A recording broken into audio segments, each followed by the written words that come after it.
ya venían dándose esas discusiones para la aprobación de esa firma de dos acuerdos.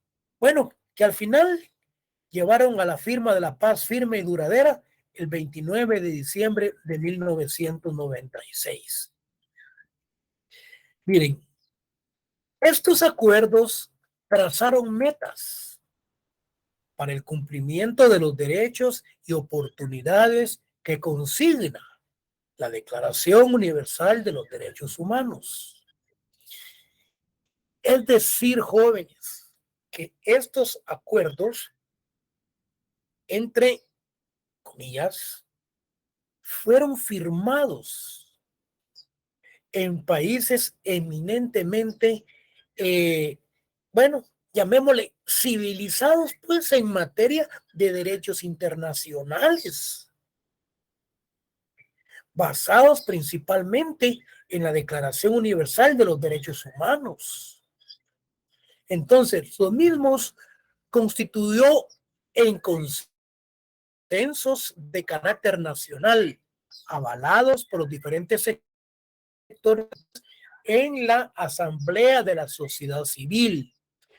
Es decir, cuando estamos representados en la Asamblea de la Sociedad Civil, esto significa que cuando Guatemala firma los acuerdos de paz el 29 de diciembre, antes, en efecto, esos acuerdos ya se habían reunido lo que es la sociedad civil con los comandantes de la guerrilla y el ejército de Guatemala.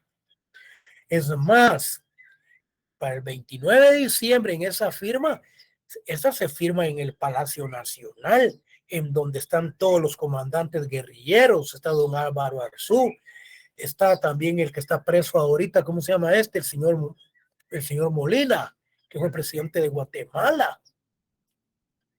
Si él realmente, él era un buen prospecto para como un buen candidato presidencial, pero lo que sucede es que la ambición y a las personas cuando no están formadas intelectualmente, formadas y capacitadas para gobernar, cualquiera les presenta cuestiones de carácter difusa social y les dan muy mal asesoramiento.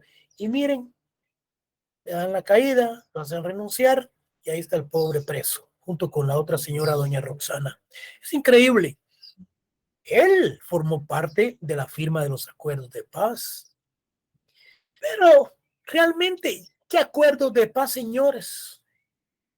Si no se les ha dado seguimiento. Entonces, su cumplimiento progresivo debe satisfacer las aspiraciones de los guatemaltecos y estar sustentado en el diálogo con el fin de erradicar la violencia. Eso eran los elementos filosóficos y los aspectos fundamentales de los acuerdos.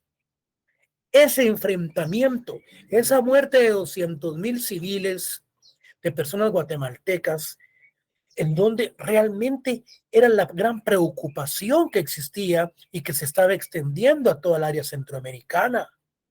¿Por qué de la firma de Esquipulas 1 y de Esquipulas 2? Era por la misma situación que se estaba dando.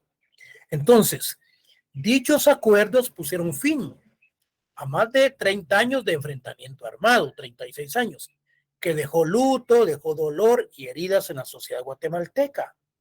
Esperando que esto no vuelva a suceder,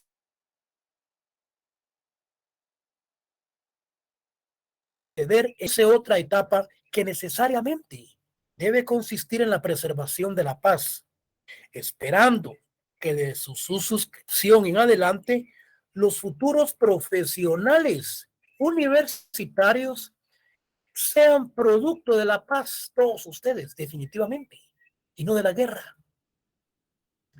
Es prioritario dar por fenecida la guerra. La tarea debe de consistir en transmitir a los ciudadanos una cultura de paz, que el conflicto y las diferencias de cualquier índole se solucionen no con la violencia y la fuerza, sino que con el diálogo y la ley. lo que fortalecerá el Estado y dará la credibilidad a las instituciones, fortaleciendo el Estado de Derecho. Cuando hablamos de los acuerdos sobre el acuerdo sobre la situación agraria del país, ¿por qué se inmiscuyó, por qué se involucró también este acuerdo en la firma de los acuerdos de paz, en los aspectos de situación agraria? Porque si ustedes, imagínense, actualmente tenemos el gran problema en Sololá, en Panajachel, ahí en Santa Catarina, Iztahuacán. Hay un gran enfrentamiento entre dos poblaciones por situaciones de limítrofe y por cuestiones de territorio de la época colonial. Esos acuerdos son precisamente para la solución de ese tipo de conflictos, no solamente para la dotación de tierras. Pero ¿cómo es posible que viene el Estado y les manda el ejército y dicta medidas constitucionales para que calmar los ánimos? Señores, si el ejército está para proteger las fronteras y para proteger la nación, el ejército no está para ir a matar gente, nuestra propia gente al interior de la República. Esa no es la forma y la salida para la solución de los conflictos. ¿Cómo es posible que don Yamatei, cuando llega al gobierno, quería desaparecer la Secretaría de Asuntos Agrarios? Si la Secretaría de Asuntos Agrarios es la institución que administra y que está pegada al Ejecutivo. La Secretaría de Asuntos Agrarios es la que le presenta la problemática existente y soluciones de problemas al Ejecutivo. Mi pregunta es, ¿quién es el secretario de la Secretaría de Asuntos Agrarios?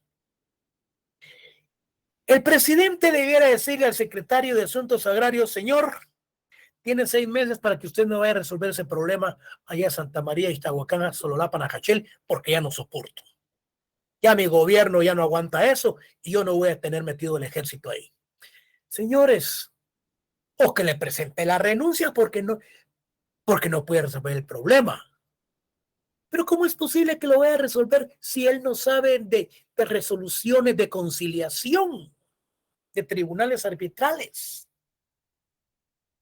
Valor el que tienen los políticos de irse a meter al gobierno sin ninguna formación académica. Se requiere que cuando el gobierno llega al poder, tiene que llevar un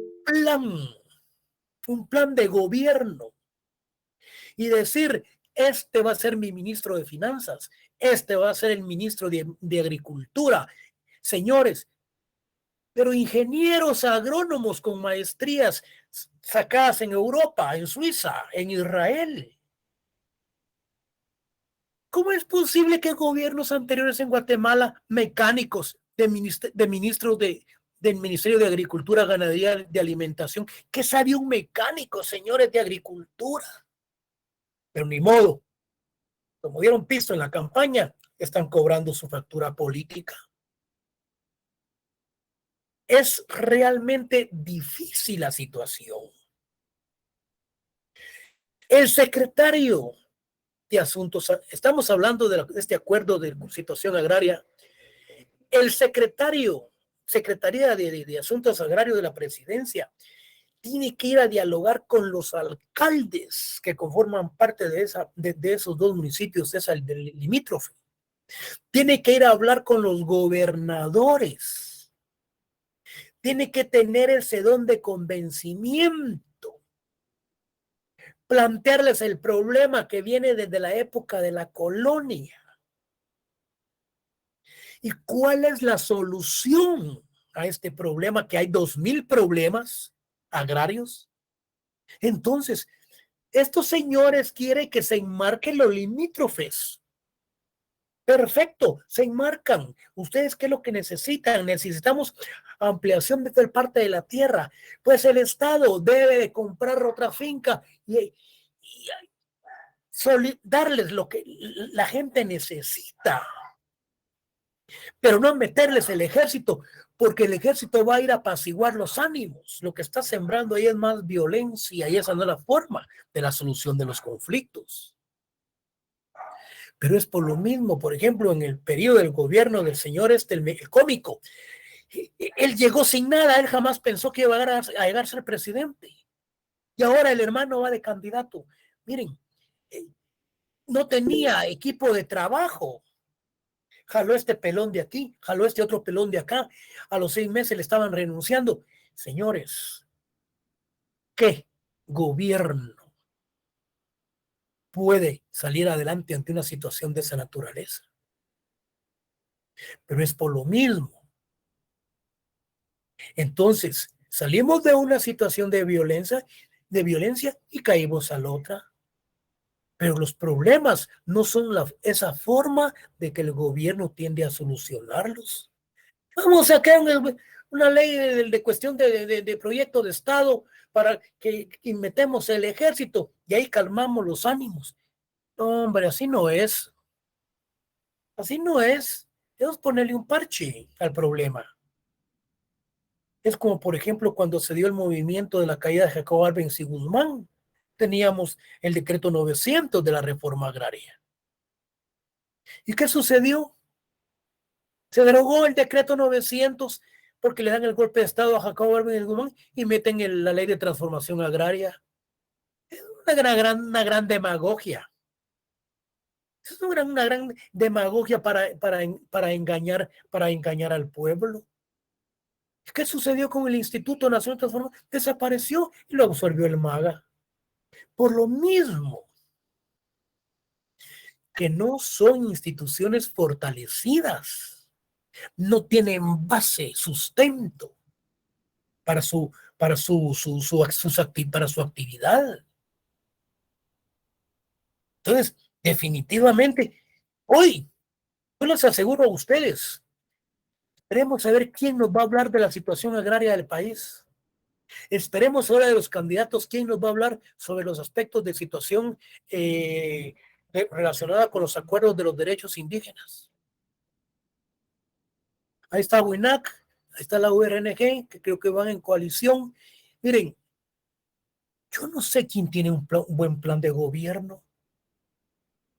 Esto es una continuidad a la loca.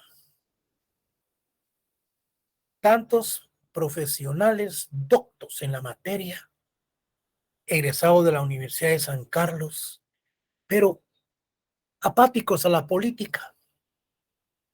Una vez entran, ya los están metiendo, los están envolviendo en las mafias y en los sobornos y en las extorsiones y entonces mejor renuncia,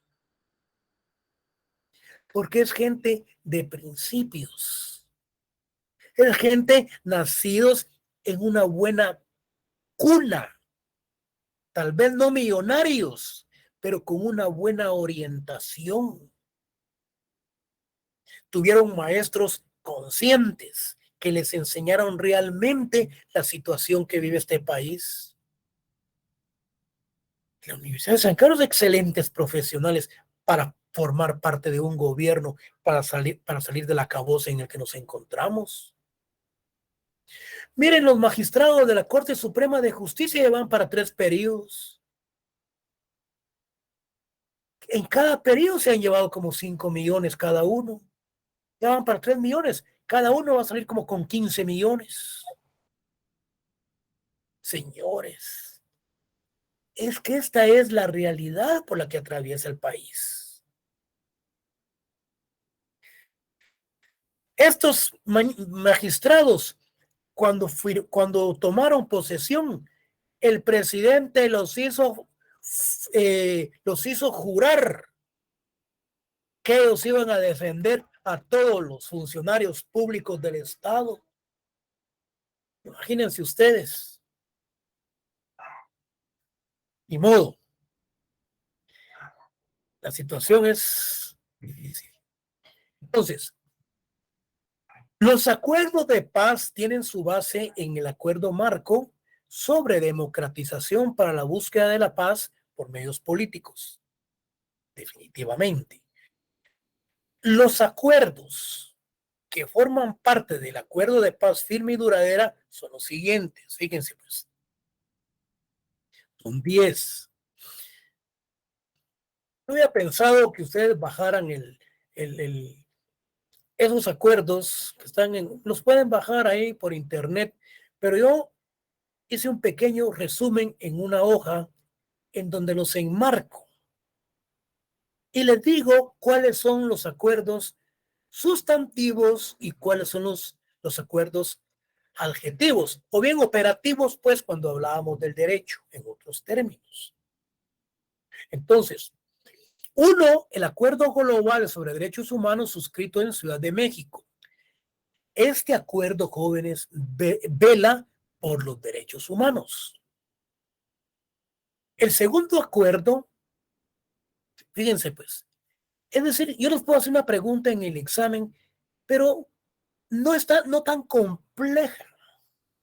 Si yo les hablo a ustedes que se refiere a un acuerdo relacionado con los pueblos indígenas, ustedes ya saben que es el acuerdo sobre materia de las relaciones de los pueblos indígenas, que lo vamos a ver adelante, pero si yo les menciono a ustedes que es el acuerdo sobre aspectos sociales en materia agraria, entonces ahí está la respuesta, no nos perdemos. Entonces, este acuerdo del reasentamiento de las poblaciones desarraigadas por el enfrentamiento armado, ¿cuáles son estas? Miren, cuando se da el enfrentamiento armado en Guatemala, entra el ejército a todas las comunidades campesinas rurales del interior de la República.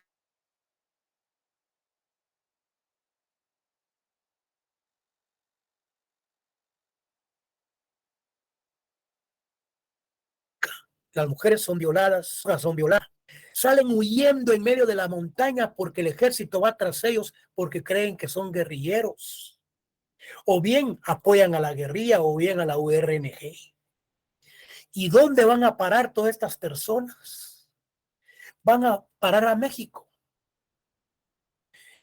Y este acuerdo se firma entonces en Oslo. Acá, con este acuerdo, surge lo que era esa secretaría y nombran al expresidente Colón, al que acaba de fallecer, y es donde él abre los espacios por el apellido, va, que era sobrino de Manuel Colón y todas las cuestiones. No le costó mucho darse a conocer y como consecuencia, como Manuel Colón era muy conocido y querido, él pues también quiso darse a conocer y ser querido y se le dio esta secretaría en donde él participó en traer de regreso, valga la redundancia, traer a todas las personas desarraigadas por el enfrentamiento armado que se encontraban en México y en otros estados, en donde a través de los acuerdos viene el estado de Guatemala y principia a reubicarlos, compra fincas en Cobán, en el Petén, en San Fray Bartolomé de las Casas. Los que son de por ahí saben muy bien qué es lo que yo les estoy hablando. Entonces, en el que las partes se comprometieron a que todas las personas que se movilizaron internamente y los que salieron del país tienen el derecho a retornar, trabajar y participar en el desarrollo del mismo. Significa entonces que con este acuerdo entran los camiones, entran las camionetas, entran todo el montón de indígenas, los campesinos, etcétera, etcétera, por el Quiché, por Huehuetenango, entran a Guatemala celebrando que han regresado a su país y el Estado principia entonces a dotarles de tierras, apoyarlos de conformidad con la asesoría y el apoyo que estaba dando en esa época el expresidente Colón. El tercer acuerdo es el establecimiento de la comisión, fíjense pues, al esclarecimiento histórico de las violaciones que han causado sufrimiento a la población guatemalteca, suscrito en Oslo. Este acuerdo, jóvenes, se conforma una comisión. Por el momento no recuerdo los nombres de los secretarios de las comisiones, que eran políticos. Pero, ¿qué informe pueden dar ellos, señores? Si son lobos de la misma loma.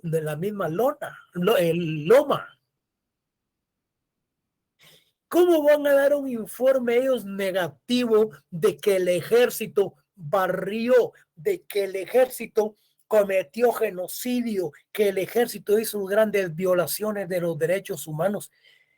Señores, el que hace ese informe lo destituyen inmediatamente o lo matan, porque están denigrando lo que es la participación del ejército, de todo lo que hizo. Entonces, esta comisión, señores, ha sido y es y continuará siendo una comisión de adorno, una caricatura de acuerdo. Aquí, esta comisión tenía que verse conformado por personas como Iván Velázquez. Esa comisión tenía que conformarse por personas de Oslo, Suecia, Estocolmo, personas de Europa, para que fueran imparciales en cuanto a la verificación y en cuanto a dar los informes, para explicarle al pueblo de Guatemala. Dice, se establece la comisión de investigación, ya que el pueblo de Guatemala tiene el derecho de saber cómo sucedieron los hechos en el enfrentamiento armado y los grupos responsables, el ejército. ¿Por qué doña Yasmín Barrios, presidenta del Tribunal de Mayor Riesgo, sentenció a varios militares y los tiene todavía en el bote? ¿Por qué Miguel Ángel Gálvez también dictó unas resoluciones en contra de varios militares y la Fundación contra el Terrorismo se mete a interponer un antejuicio en contra del licenciado Miguel Ángel Gálvez, el cual tiene que salir del país huyendo porque lo quieren matar? La Fundación contra el Terrorismo prácticamente son los mismos que formaron parte. Estos familiares formaron parte de sus antecesores, de qué fue lo que sucedió en el interior de la República. Esto es una situación muy difícil. Entonces, esta comisión para el esclarecimiento viene, y como no funcionaba, viene el monseñor Gerardi, escribe el libro, el REMI, que era un registro de registro de todas las situaciones de las violencias de los derechos humanos en Guatemala, en donde se hablaba de las matanzas que había cometido el ejército en el interior de la República, principalmente de los grupos étnicos.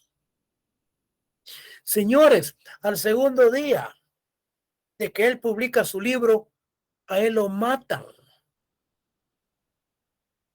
Ahí en el Parque San Sebastián, ahí en la zona 1. Y después decían que un perro lo había matado. Después decían que era problema de carácter de pasional de homosexuales.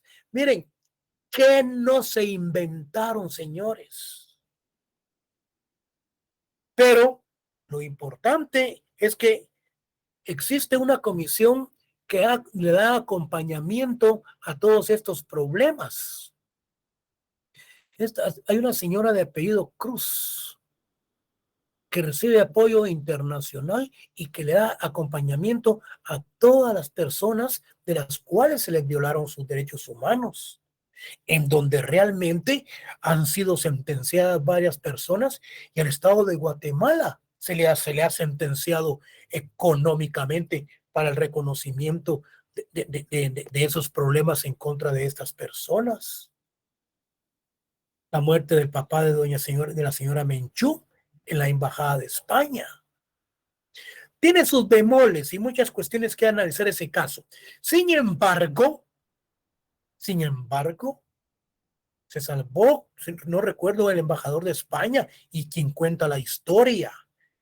Y la señora Menchuca inicia las acciones legales en contra del Estado de Guatemala y se le ha resarcido económicamente con millonadas por los daños ocasionados. Situación que eso nadie lo dice. Situación que no, nadie quiera que se sepan públicamente. Pero al leer la historia realmente del país es algo catastrófico, jóvenes. Luego tenemos lo que yo les mencionaba, el acuerdo sobre identidad y derechos de los pueblos indígenas, suscrito en México. En este acuerdo se reconoce, fíjense bien, el respeto a la cultura maya y los derechos de los pueblos indígenas. Se respeta su identidad, se respeta su cosmovisión. Yo les puedo preguntar en el examen, eh, es la institución que se firmó con los acuerdos de paz relacionados con el respeto a la identidad, con respecto a la cosmovisión, todos esos derechos que se deben de respetar de los pueblos indígenas. Entonces, ¿a qué acuerdo nos estamos refiriendo? Sencillamente, es posible que yo no les ponga directamente identidades, derechos de los pueblos indígenas, no. Es decir, que ustedes cuando lean va a decir, este es el acuerdo sobre identidad de los pueblos indígenas, el cual se refiere a la cultura, a los mayas y a los mayas, a la cosmovisión. Este es el derecho de los pueblos indígenas. Si yo les hablo a ustedes de la Secretaría de Asuntos Agrarios, Secretaría de Asuntos de la Presidencia, el cual debe darle solución a los conflictos internos agrarios en el país, principalmente el de Santa María, Santa María, Nahualal, el que está aquí en Sololá. Entonces, acuerdos sobre situación agraria. Pero no nos salgamos de la temática. Sigamos. No nos salgamos de la temática sobre, por ejemplo, el tema de que nosotros estamos viendo específicamente, que es sobre aspectos indígenas. Entonces, acuerdos sobre aspectos socioeconómicos y situación agraria suscrito en México, en que las partes se comprometen a lograr participación de la sociedad en el desarrollo del país con el objeto de mejorar las condiciones de vida de los guatemaltecos, incluyendo, entre otros, la distribución de la tierra. Si ustedes se dan cuenta, se conforma la sociedad civil, se conforman grupos de los cuales se le da asesoramiento al gobierno por medio de las instituciones, Fontierra, Contierra, Protierra, la Secretaría de Asuntos Agrarios principalmente. Entonces, no hay que actuar con el hígado en el gobierno. El gobierno requiere de gente docta, de gente capacitada, de gente que conozca de la problemática del interior de la República.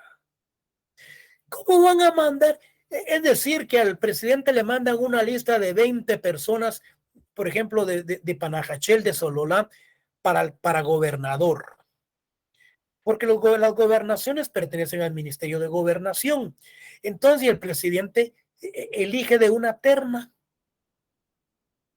Pero como todas estas decisiones son de carácter político y con ciertas influencias, ¿cómo es que van a nombrar a un bachiller de gobernador? Alguien que, señores, que no conoce en lo absoluto y nunca ni ha leído lo que es la problemática agraria en el país. ¿Qué solución le va a dar esta persona a los problemas de ese sector? Se llora sangre y el problema lo complican en vez de darle soluciones. Compliquemos el problema. Así viene más apoyo internacional y podemos robar más. Esa es la filosofía de la gente que está gobernando. Acuerdos sobre el fortalecimiento del poder civil y la función del ejército en una sociedad democrática. ¿Qué sucedió con don Álvaro Arzú cuando llegó al gobierno? Él disminuyó parte del ejército. ¿Por qué decimos entonces que Costa Rica se le llama la Suiza de América? Miren, yo no sé, todavía no estoy muy bien enterado quiénes fueron los que llegaron a Costa Rica, quiénes invadieron, quiénes llegaron a colonizar. Para mí como que son de la República Dominicana o son algo como franceses. Ellos tienen otra filosofía, ahí no hay ejército. El que va a Costa Rica y conoce, miren, se sorprende uno con el tipo de gente, su capital, sus paisajes, sus lugares, señores. Ahí no hay violencia. La gente es muy educada, muy culta. Pero nosotros realmente es cierto que fuimos conquistados por presos. Cuando Cristóbal Colón vino a América, no había quien lo acompañara. Lo que hicieron es que sacaron a todos los presos y se los metió para que se los trajera, que se vinieran con él. Y estos vinieron a mestizar a todo el país. Entonces nosotros tenemos una sangre de violencia, una sangre de gente inculta. Manejamos contra la vía, manejamos borrachos, le sacamos la madre a cualquiera, le enseñamos la pistola. Miren, es nuestra sangre, es nuestra propia forma de ser, de cómo somos. No tuvimos buena cuna, no que necesariamente ser millonarios o ricos, no tuvimos buenos padres. Los que me están escuchando, a nosotros nos criaron con un chicote, con una bala en la punta. Pero hoy no se les puede decir nada porque ya van a los derechos humanos a quejarse y a demandar a los padres que me intentó violar. Tremendas mentiras. Cuando se hacen los exámenes a las personas, a los niños, a las niñas, están vírgenes, no tienen absolutamente nada. Cuando se hacen los exámenes de físicos con los niños que supuestamente las madres dicen que fueron violadas. Los niños inventando cómo no hay ni cómo poner los muñecos en las posesiones de una relación sexual. Y en los dictámenes, miren, salen los niños que no han sido dañados físicamente. Pero las mujeres tienen bien socado a los maridos en el bote por violaciones. Al mes andan las mujeres queriendo sacar al marido. Y como son delitos de acción pública, ya no salen. Tienen que dictarle sentencia hasta que se resuelva el problema. Arrepentidas porque estaban mejor con el marido en la casa que haberlos amenazado y tenerlos en el Ministerio Público señalándolos de violadores y las personas realmente inocentes. Yo se los digo por experiencia. Entonces, es una sociedad realmente de cruces de sangre en donde somos así por naturaleza, pero somos así aquí en Guatemala. Esta gente cuando va a Suiza, esta gente cuando va a Estados Unidos anda con la cola en el rabo, anda con el rabo metido o escondido, porque anda con el gran miedo de que sean despatriados, que sean pues enviados, que los regresen. En Suiza no se puede robar una maceta que se encuentre en una ventana en una casa. En Estados Unidos se respetan las leyes. Y aún así hay una de mareros que miren, al presidente Bukele tiene más de 800,000, más de 80,000 presos, delincuentes en El Salvador. Y los derechos humanos exigiéndole que los liberen. Lo que les pidió Bukele es que les mande comida. y que lo dejen trabajar. Ahí los tiene. Entonces Guatemala necesita algo parecido. Porque en el extranjero los guatemaltecos son otros. Su conducta, su comportamiento, respetan, pero aquí no. Lo que les mencionaba con anterioridad. Ahí está el alcalde de Misco arreglando hasta ahora las calles de San Cristóbal, dándole señalización, etcétera, etcétera. Uno, poniendo al revés aquellas cuestiones que dan luces, que en vez de poner lo rojo para frente cuando uno va, pusieron lo blanco y viceversa. Cuando uno viene, también lo blanco. Entonces, pusieron al revés las señalizaciones. ¿Cómo manda a poner túmulos, don Neto Brand, unos túmulos que apenas pasan tractores, señores? Y lo peor, que pone túmulo con el gran anuncio, y el anuncio lo ponen donde está el túmulo. Deben de ponerlo unos 50 metros antes de llegar a él. Y los túmulos los pone gente que no puede ni manejar. ¿Cómo va a saber qué tipo de túmulo va a ser? Y el otro, el maestro de obra exigiéndole que haga el túmulo. Entonces, se debe de contratar ingenieros civiles y no estos cuasqueros albañiles que no saben ni qué es lo que están haciendo, como los mecánicos. Tienen que recibir un curso en INTECAP, capacitarse, no aprender a la brava.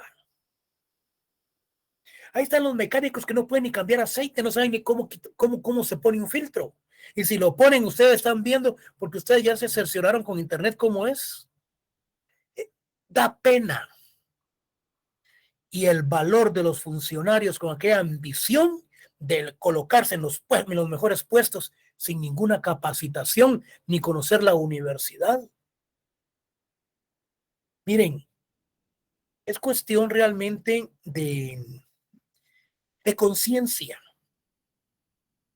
Un partido político, lo que le interesa en efecto es gente y el voto, pero debe de tener gente capacitada, economistas, médicos, abogados, gente, ingenieros agrónomos. Señores, con un gobierno con ese equipo, mis respetos. Uno, que no van a tener necesidad de ir a robar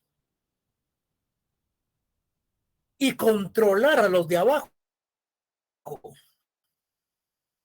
porque del portero hasta la roba.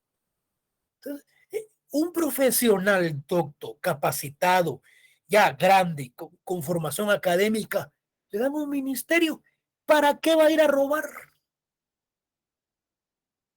Él va a ir a apoyar al gobierno, a sacar de la situación en la que se encuentra el país. Pero no darle espacios políticos. Por ejemplo, aquel que lo sacaron metido en un burdel con un montón de decanes, chupando, poniéndose a la gran matraca, que había sido diputado. Hombre, así no es la cosa. Esperemos que surja Batman a salvar Ciudad Gótica en estas elecciones con un buen proyecto de nación, con un buen plan de trabajo. Señores, que diga, porque nadie dice nada. Que diga, señores, estos son mis funcionarios. Para salud va fulano de tal. Para el Ministerio de Agricultura va fulano de tal. Pero nadie dice nada.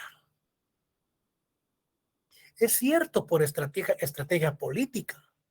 Yo les aseguro que sale alguien y dice, bueno, para el Ministerio de Economía va fulano de tal. Para el Ministerio de Salud va fulano de tal.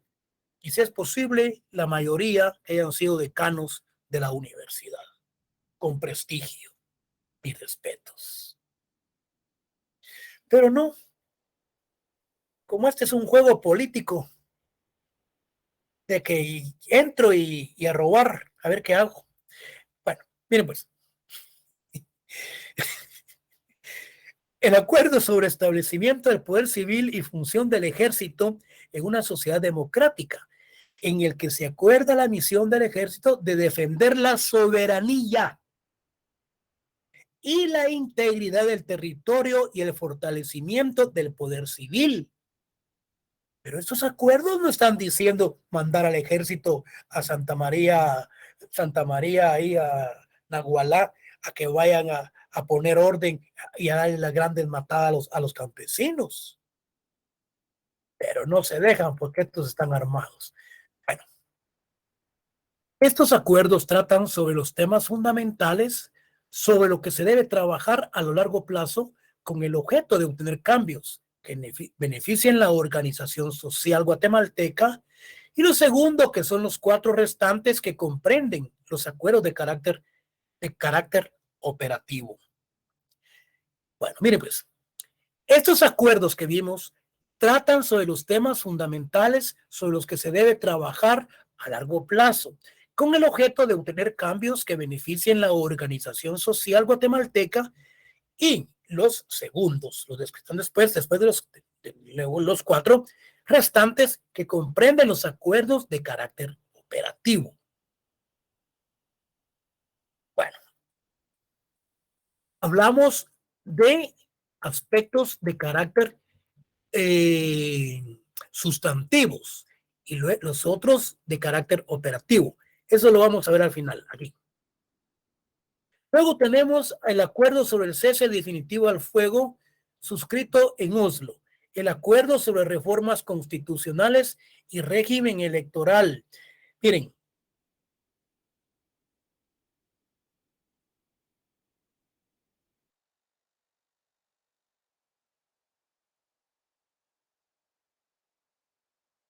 si estos los políticos, las 3 elecciones anteriores han sido un fracaso porque han fracasado y han tenido problemas los programas por los cuales son las elecciones. Yo les mencionaba en la última clase, cuando hablábamos algo sobre las reformas del régimen electoral, señores, no se han podido inscribir o no pudieron inscribirse por medio de Internet, porque el software realmente no se los permitía, no podían llenar los formularios, imagínense ustedes eso. Y como consecuencia, entonces, tuvieron que realizar las inscripciones físicamente de los candidatos a la presidencia. Es algo inaudito que estamos regresando a 3 periodos electorales anteriores. Y aquí hay algo muy importante cuando hablamos sobre las bases para la incorporación de la URNG a la legalidad. ¿Qué significa esto? Si ustedes se dan cuenta, en la lista de todos los partidos políticos, ahí aparece la URNG. Si no estoy mal, creo que va con WINAC en coalición para las elecciones para presidente y vicepresidente.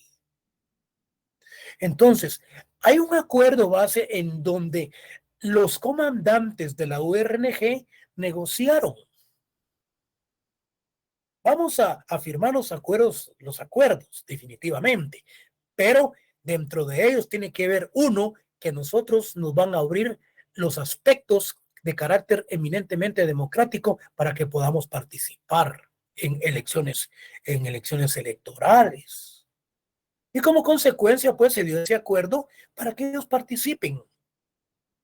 Realmente, pues no era lo que ellos esperaban, porque creyeron de que el pueblo iba a votar por ellos. En las últimas elecciones, creo que 2 diputados entraron. En esta última no recuerdo. Entró Paulo Monsanto y que eran comandantes de la URNG. Pero ahí está inscrito el partido. Bueno, tenemos el acuerdo, cronograma para la implementación y cumplimiento y verificación de los acuerdos de paz suscrito en la ciudad de Guatemala. Es decir, pues ya este último acuerdo es la firma duradera de los acuerdos de paz que se dieron el 29 de diciembre del 96. Por último, miren pues, tenemos, cuando iniciábamos la cátedra, hablábamos nosotros de lo que eran derechos sustantivos y de los derechos adjetivos. Entonces, estos acuerdos están divididos en sustantivos. Cuando hablamos del aspecto sustantivos, si nos referimos, por ejemplo, al Código Penal, nos estamos refiriendo a las penas, a los delitos, a las medidas de seguridad, todo lo preceptuado en el Código Penal, que son los aspectos eminentemente sustantivos. Y acá podríamos decir que el aspecto operativo nos referiríamos tal vez al derecho adjetivo, que es el proceso. Entonces, siendo los primeros sustantivos y los últimos 4 comprenden los acuerdos de carácter operativo. Cabal, una hora. Aquí nos vamos a quedar. Y nos miramos el próximo viernes. No quiero que me vayan a faltar. Miren pues, el próximo viernes vamos a ver los derechos humanos.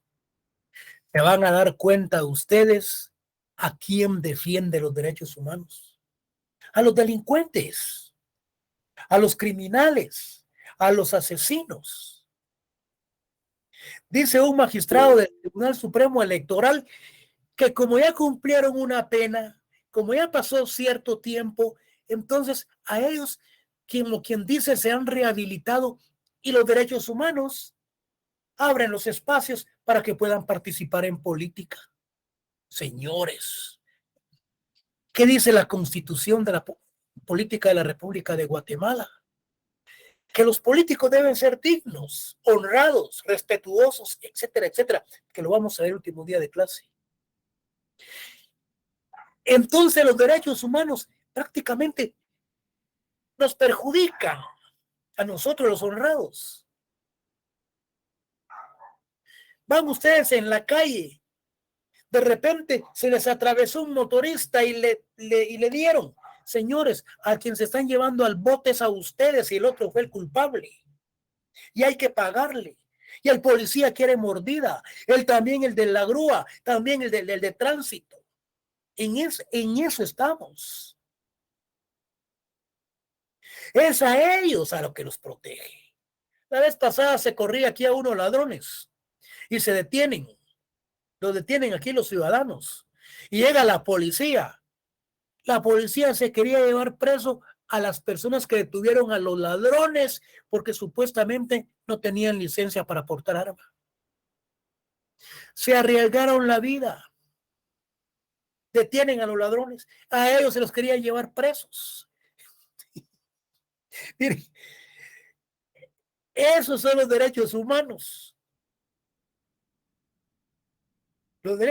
Y por eso el artículo 40 y ¿qué? El 46 constitucional, que esto es prevalencia del derecho interno. ¿Y qué nos dice la Corte de Constitucionalidad, señores? Esa Corte, solo como mencionábamos, resuelve solo aspectos de carácter político. O sea, esas resoluciones de la Corte son políticas. Yo no sé si van a inscribir a la señora, la señora Ríos, hija de Efraín Ríos Montt, porque la Constitución dice que no, pero como los derechos humanos dice que sí. Entonces la Corte de Constitucionalidad dice que, fíjense bien, dice que debe de haber armonía, dice, entre los artículos que hablan sobre la primacía constitucional y así como que los derechos internos son superiores al derecho interno y que debe de humanizarse y que no debe haber discordia. Ahí está la sentencia. La vamos a ver el último día de clase. Luego vamos a ver lo que es el origen, pues tiene 3 puntos de vista a través de la historia. el religioso, el naturalista, el sistema positivista. ¿Y cómo se les conoce los derechos humanos? De primera generación, de segunda generación y de tercera generación. También son llamados derechos de solidaridad. Los que cursaron el curso de los derechos humanos, yo sé que vieron todo esto. Bueno, dependiendo del catedrático que hayan tenido. Jóvenes, ahí nos vamos a quedar, pasen ustedes. Mire, disculpe, entre paréntesis, ¿ya vieron esto que estamos analizando?